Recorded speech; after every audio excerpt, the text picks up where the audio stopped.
할렐루야. 오늘 2020년 8월 7일 오늘 금요일을 맞으면서 함께 말씀을 묵상하고 또 함께 찬양하시면서 하나님 앞에 예배하기를 간절히 소원합니다.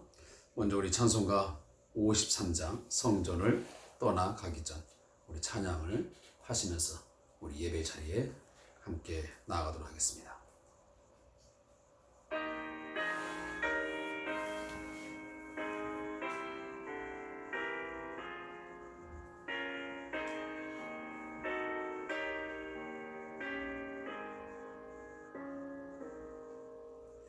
성전을 떠나가기 전 머리를 숙일 때 주께서 함께 계시고 복 내려 주소서. 집으로 돌아가는 길 주 동행하시고 내 모든 언약 신사를 다 지켜 주소서.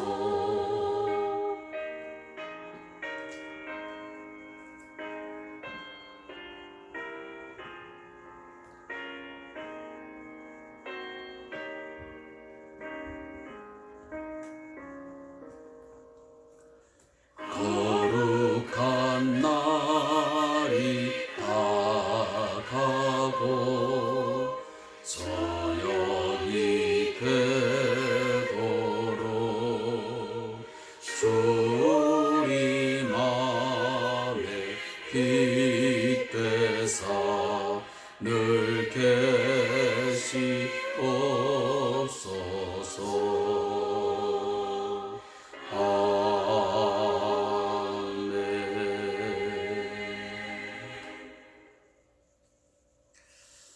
오늘 7일, 오늘 금요일이지만 어제 하지 못했던 말씀을 함께 읽으시면서 어제 것까지 함께 진행을 하도록 하겠습니다. 에스겔 40장 7절부터 37절까지 말씀을 함께 읽겠습니다. 말씀의 내용이 좀 어려운 본문이라서 우리가 좀 정신을 집중하고 말씀 한 구절 한 구절을 잘 읽어야만 조금이라도 우리가 도움을 얻을 수 있을 것입니다. 에스겔 40장 7절부터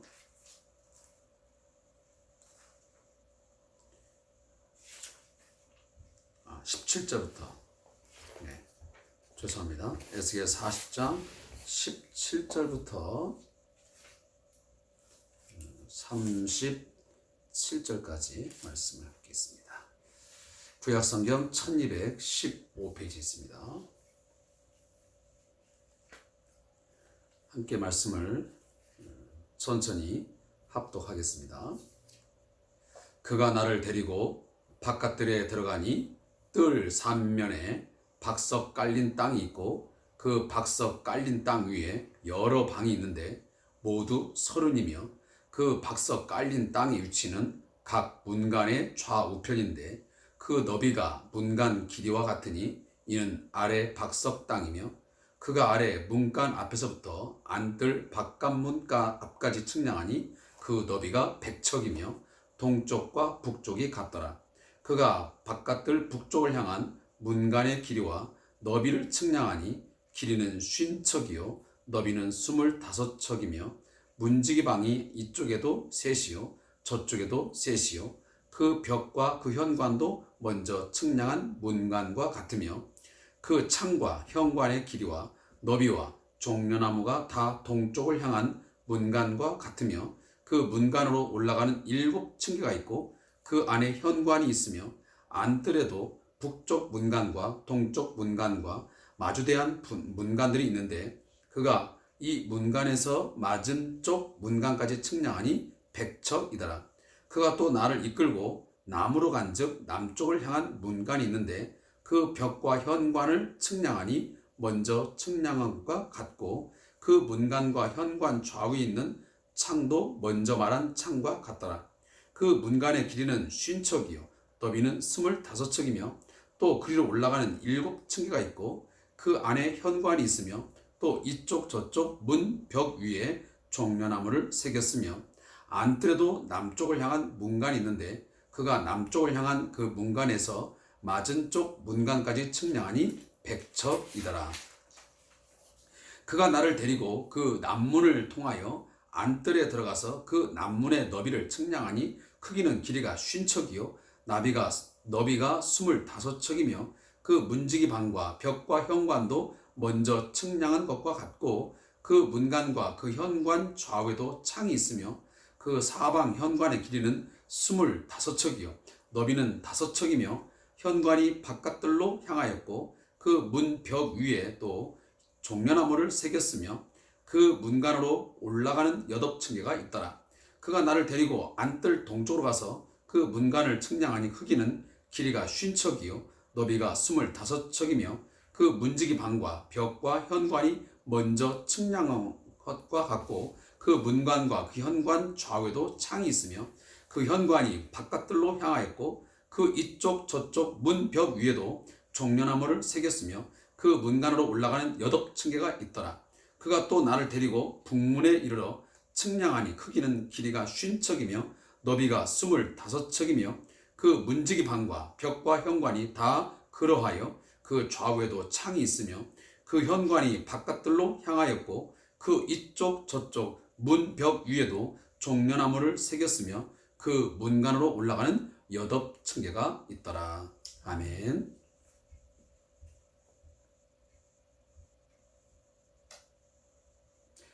우리가 함께 읽은 말씀을 중심으로 해서 17절부터 27절까지 말씀은 성전 문들과 계단들이 소개되어 있고요. 28절부터 37절까지는 성전 안뜰을 측량한 내용들을 담고 있습니다. 우리가 이제 40장에 들어와서 48장까지의 어찌 보면 이제 여행을 함께 하게 되었는데요. 이 내용의 중심은 바로 에스겔이 하나님의 그 영에 이끌려서 하나님의 사람을 통해서 이제 보여주신 하나의 에스겔 성전이 가장 중심 주제로 나와 있습니다. 한 가지 우리가 함께 기억해야 될 것은 이 에스겔 성전은 현존하지는 않습니다.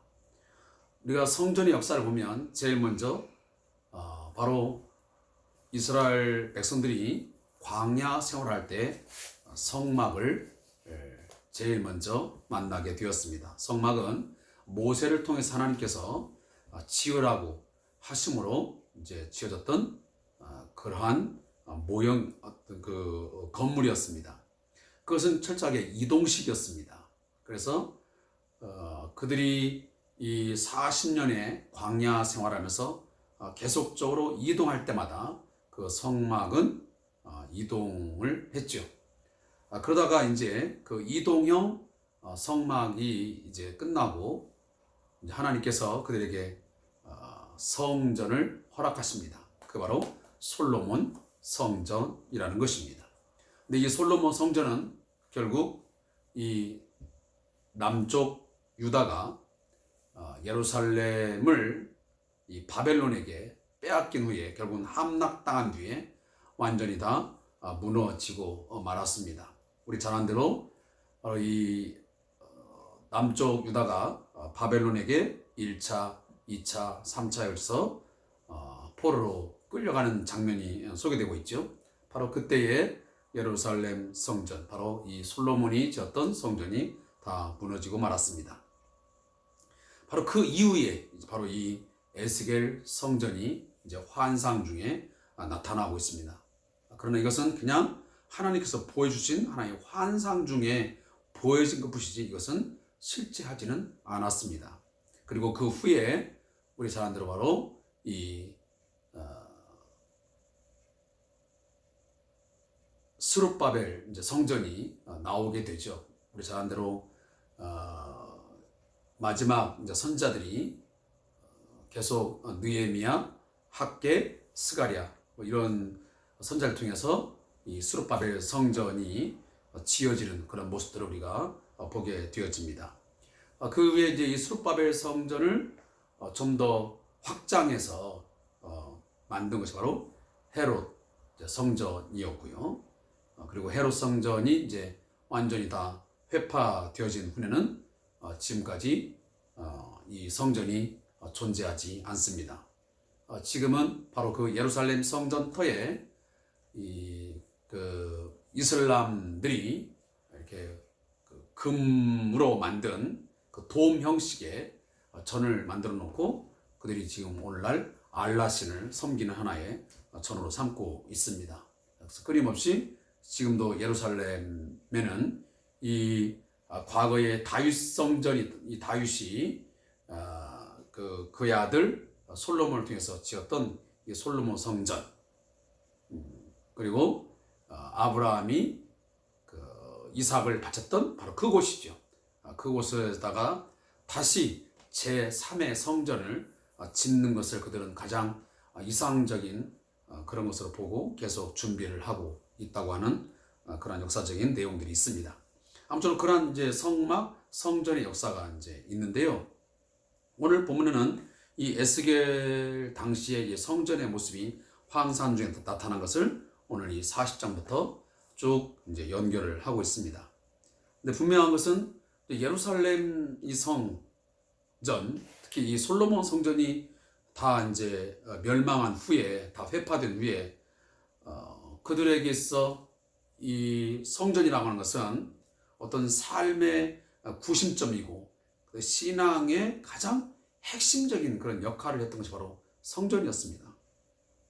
왜냐하면 그 성전은 하나님의 임재의 상징이었고 결국은 하나님께서 자기들과 늘 함께 한다고 하는 것을 어떤 그 표식하는 아주 중요한 하나의 그 건축물이었기 때문에 그처럼 그들은 소중하게 생각할 수밖에 없었던 것입니다. 그러나 그것이 결국은 이방 민족에 의해서 다 짓밟혀지고 무너진 후에 얼마나 그들은 절망했겠습니까? 결국은 소망을 가질 수 없는 가운데서 하나님께서 이 에스겔을 통해서 환상 중에 이 성전을 보여주시는 것이죠.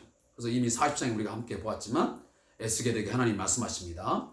네가 듣고 본 이 성전을 이스라엘 백성들에게 꼭 말해라 라고 말씀하시죠. 이건 왜 그렇게 할 수밖에 없냐면, 왜 해야 되냐면 그들이 결국은 예루살렘 성도 다 함락되고 성전이 다 무너지면서 완전 절망 가운데 있는 그들에게 뭔가 하나님께서 자기 백성들에게 돌아왔기 때문에 너희들과 다시 함께 한다고 하는 것을 하나님께서 자기 백성들과 임마누엘 함께 하시는 것을 확신을 시켜주고자 하는 그런 신학적인 의도가 담겨져 있기 때문에 이 말씀을 전하라고 했던 것입니다.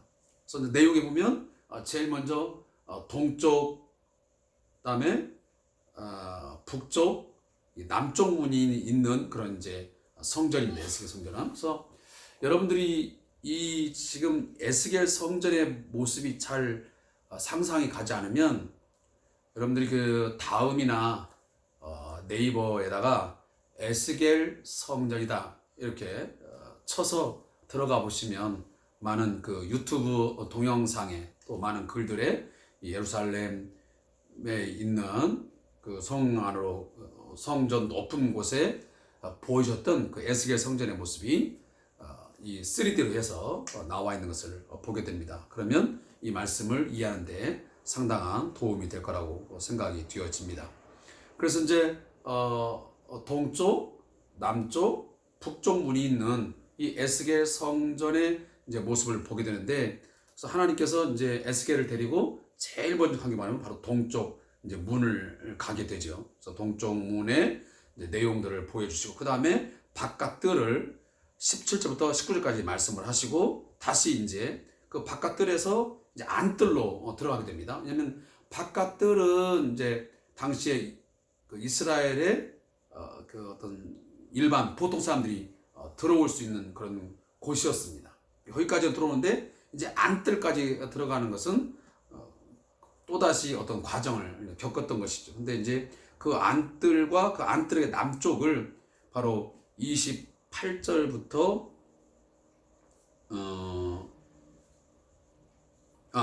바깥뜰에서 다시 북쪽 문으로 오죠. 바깥에 북쪽 문으로 오서 북쪽 문이 바로 20절부터 23절 나오고 그다음에 북쪽 문에서 다시 남쪽 문으로 에스겔을 이끌고 갑니다. 그래서 24절부터 27절까지의 남쪽 문이 나오고 남쪽 문에서 다시 그 안뜰과 그리고 안뜰 남쪽으로 나가는데 바로 28절부터 31절까지 말씀이 나옵니다. 또다시 이끌려서 동쪽 문으로 가죠. 그 동쪽 문이 바로 32절부터 34절까지 말씀이고 그리고 또다시 이제 북쪽 문으로 이끌고 가는 그런 모습들이 이제 오늘 본문까지 나오고 있습니다. 그래서 이 내용들이 상당히 이제 좀 우리들이 쉽게 이해하기가 어렵기 때문에 저도 우리 그 동영상을 함께 이제 보신 분들한테 이 부분들을 어떤 그림을 보이지 아니하고 설명한다는 것이 굉장히 좀 난감하고 어려운 부분이 있는 것 같습니다. 따라서 제가 그냥 이 저자의 묵상을 두 군데를 읽는 것으로 해서 제가 좀 차분하게 말씀을 읽는 것으로 해서 이 내용을 좀 마칠까 합니다. 그러면 목요일 거 저자의 묵상을 제가 함께 좀 요약해서 설명을 하겠습니다. 17절부터 27절까지 말씀을 요약한 이 저자가 해놓은 묵상의 내용입니다. 성전의 바깥뜰의 문간에서부터 안뜰의 문간까지의 넓은 공간이 있었던 이유는 하나님의 거룩한 성소가 외부 담과 함께 세속적인 것로부터 거룩함을 유지하고 보호하기 위한 것임을 알 수 있다. 참 성전 되시는 그리스도께서 우리 가운데 성령으로 오심으로 하나님의 새 언약 백성들이 거룩한 성전이 되었다.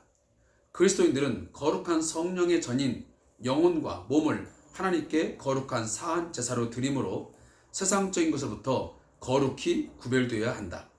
에스겔이 본 환상 속에서는 성전으로 들어가기 위해서 거룩함을 상징하는 7개의 층계를 올라가야 하듯이 오늘날의 성도들은 그리스도의 십자가 보혈을 통해 거룩함을 입고 하나님의 은혜의 보좌 앞으로 담대히 나아갈 수 있음을 기억해야 한다.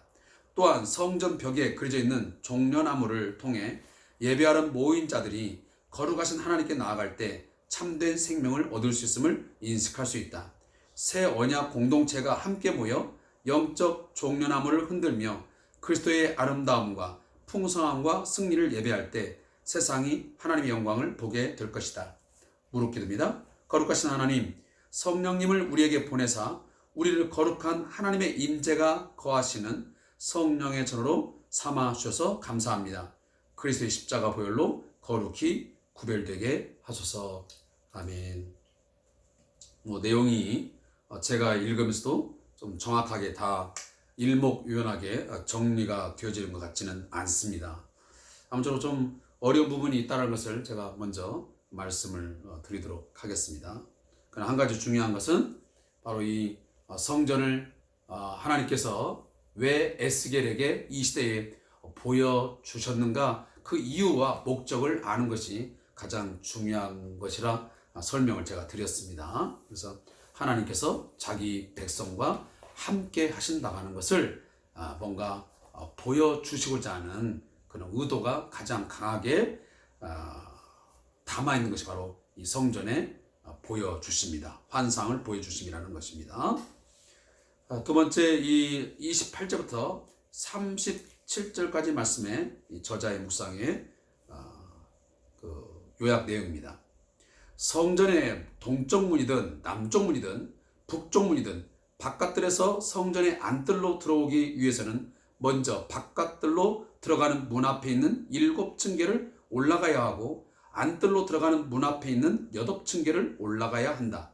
이를 통해 하나님의 임재가 거하시는 거룩한 성소로 들어가기 위해서는 하나님 앞에 회개하고 겸비하며 찬양과 감사함으로 나아가야 함을 알 수 있다. 회개와 믿음의 계단을 올라가서 생명의 문이 되신 예수를 의지할 때 하나님의 성소에 들어가 은혜의 보좌 앞으로 나아갈 수 있음을 기억해야 한다. 그리스도인들은 예배를 드리기 전에는 영적인 계단과 바깥틀에서 마음을 정결케 하는 준비 자세가 필요하다. 예배 시간 전에 일찍 교회에 와서 성전에 올라가는 시편을 낭독하고 기도하면서 성령과 진리로 예배할 수 있도록 준비하는 것도 좋은 방법이다.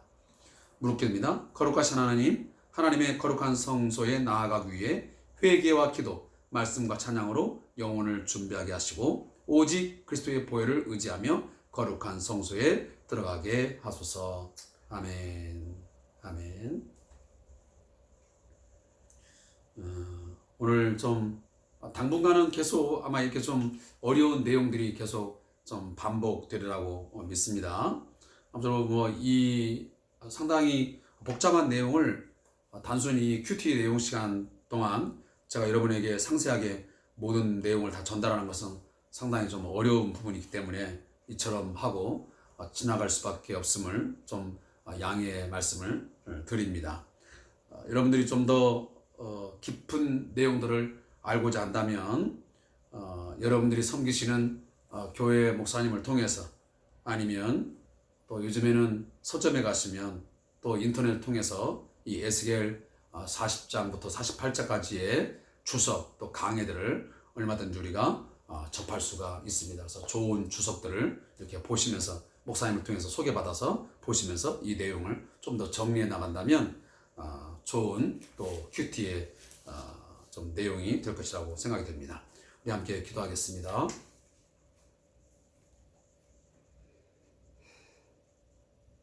거룩하신 하나님, 또한 소망의 하나님, 오늘도 하나님 앞에 저희들이 머리를 숙여 찬양하며 말씀을 묵상하며 기도하게 하시니 감사합니다. 우리의 삶이 절망의 늪으로 빠져들어가고 소망의 빛이 전혀 보이지 아니하여 답답하여 또한 힘겨운 삶을 살아갈 때에도 하나님은 자기 백성을 떠나지 아니하시며 버리지 아니하시며 반드시 하나님 자기 백성에게로 돌아오셔서 새로운 소망의 메시지를 허락하여 주시고 우리에게 또한 좋은 것을 보여주심을 통해서 말씀을 통하여 때로는 우리에게 어떠한 이상을 통해서 보여주심을 통해서 하나님의 백성들에게 소망과 생명을 주시니 감사합니다. 하나님, 세상의 사람들로 하여금 또한 세상의 그 무엇으로 하여금 소망을 찾지 말게 하시고 그 어떠한 것에 구원의 소망을 두지도 말게 하시고 오직 하나님의 말씀을 묵상하고 하나님을 바라고 하나님을 열망하고 갈망함을 통해서 그의 도우심을 구함을 통해서 하나님이 주시는 말씀을 통하여 하나님께서 우리에게 기도 중에 또한 말씀을 듣는 중에 보여주시는 그 이상을 통해서 하나님 삶의 소망과 삶의 능력을 하나님 얻는 저들 되게 해 주시옵소서. 하나님은 결단코 절망의 하나님이요 절망의 하나님, 죽은 자의 하나님이 아니라 하나님은 소망의 하나님, 산 자의 하나님, 생명의 하나님이 되실 것을 믿습니다. 지금 우리 한국교회 많은 성도들 이 코로나19로 인해서 힘겨운 삶을 지탱하고 있습니다. 교회 생활을 어떻게 할 것인지, 신앙생활을 어떻게 유지하며 또 우리의 신앙의 이 성숙함을 위해서 좀 더 성장함을 위하여 어떻게 하는 것이 올바른 것이며 어떻게 해야 되는 것인지 막막한 상황에 놓여져 있습니다. 우리의 경제적인 난관 앞에서도 절망하며 신음하는 많은 성들이 있습니다. 그러나 이러한 상황 가운데 하나님 오늘도 말씀을 주셔서 에스겔에게 이 성전을 하나님께서 함께 하시고 당신 백성들에게 찾아와 주셔서 구원의 소망, 하나님의 영광을 보여주신 것처럼 오늘 저희들 하나님은 여전히 동일하게 말씀을 통하여 보여주시고 말씀을 통하여 들려주시고 말씀을 통하여 우리에게 함께 하신 줄로 믿습니다. 우리 사랑하는 믿음의 권속들, 하나님 백성들 철저하게 말씀 앞에 무릎 꿇게 해 주옵소서. 힘들면 힘들수록, 절망의 상황이 닥쳐오면 닥쳐올수록 주저앉아 있지 말게 하시고 세상으로 달려가지 말게 하시고 오직 하나님 앞에 무릎 꿇게 하시고 말씀을 묵상하고 하나님 앞에 성령의 도우심을 구하며 기도함을 통해서 말씀을 읽고 묵상하는 가운데 주의 말씀이 들려오게 해 주시옵소서. 세미한 음성으로 때로는 우레와 천둥과 같은 말씀을 통해서 우리를 깨우쳐 주시고 우리에게 하나님의 분명한 것을 이상 중에 보여주시옵소서. 요엘을 통하여 하나님 젊은이에게는 꿈과 또한 하나님의 이상을 주신다 했사니 하나님 백성들에게 꿈도 주시고 이상도 하나님께서 보여주시며 꿈을 꾸게 하여 주시옵소서. 그래서 하나님 그래야 이 시대에 우리 믿는 자들 통하여 소망을 보게 하시고 저희들 통해서 오늘도 이 어두운 세상에 오늘도 이 나라와 이 민족을 향하여 전 세계를 향하여 오직 하나님 안에서만이 그리스도 안에서만이 참된 소망과 참된 생명이 있음을 증거하도록 저희를 인도하여 주시옵소서. 예수님의 이름으로 기도하옵나이다. 아멘. 오늘 우리 사랑하는 성도 여러분, 특별히 우리 성대한교회 우리 성도 여러분, 오늘 저와 함께 읽은 말씀들 어렵고 또 이야기가 까다로운 말씀이지만 한 가지 중요한 것은 하나님은 결코 하나님 백성들을 또 당신의 교회를 그리스도의 몸된 교회를 떠나지 아니하시고 버리지 아니하신다는 사실입니다. 내가 절망할 때 때로는 답답할 때 하나님은 그를 향하여 우리가 간구하고 그를 찾을 때에 반드시 말씀을 통하여 소망을 주시고 말씀을 통해서 우리에게 능력의 길, 생명의 길을 보여주시리라고 믿습니다. 우리 함께 기도하시면서 말씀을 듣고 말씀을 묵상하면서 다시 한번 힘을 내서 일어설 수 있기를 간절히 부탁의 말씀을 드립니다. 그 외에 우리 모든 성도들도 함께 여러분들이 이 코로나19 때문에 집합예배가 매우 어려운 상황이 되었지만 그럼에도 불구하고 여러분 마스크 착용하시고 또한 거리 두기를 하고 나름 예방책을 하시면서 더욱 최선을 다하여 모이기를 힘쓰시고 또 그렇지 못하는 불가피한 상황이 있을 때마다 여러분 내 섬기는 교회를 통해서 아마 유튜브 동영상 예배가 분명히 있을 것인데 그것을 통해서 꼭 말씀을 붙드시고 함께 기도하시면서 여러분 신앙을 저버리지 마시고 이러한 때일수록 신앙의 어떤 더욱 힘을 내셔서 박차를 가하는 그런 계기가 되기를 바랍니다. 그래서 신앙은 위기 때, 신앙은 환난 때 더 큰 능력을 발휘하게 되는 것입니다. 가치는 진정한 가치는 바로 그때 증명되는 것입니다. 여러분 이 고난을 통해서 이 환난을 통해서 우리가 가진 이 믿음이 참 믿음임을 우리가 믿는 하나님이 살아계시며 우리의 구원자 되시고 우리의 생명의 주가 되심을 다시 한번 보여주는 그런 계기가 되기를 간절히 소망합니다. 감사합니다.